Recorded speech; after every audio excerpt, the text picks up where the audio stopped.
千尋、すっごく美味しいよ。大丈夫、お父さんがついてるんだから。カードも財布も持ってるし。千尋も食べな、お肉まで柔らかいよ。ありがと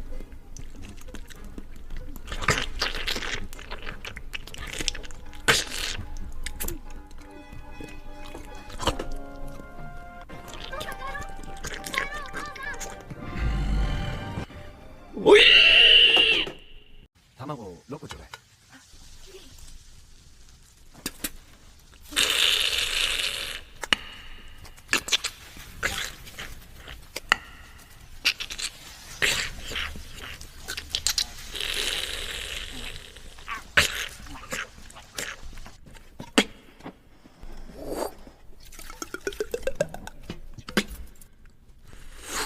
マルクル。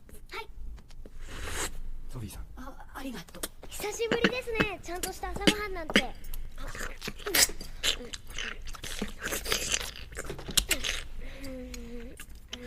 えることがたくさんありそうね。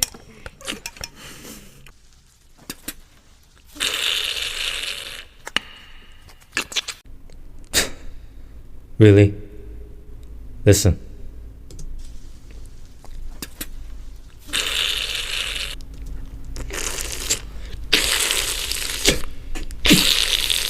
Real?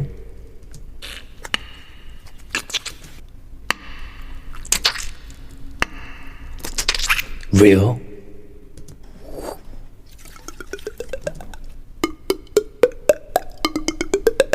Real?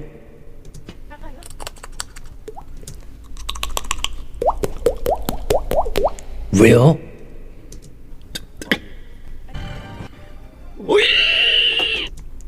Real? Real? Real?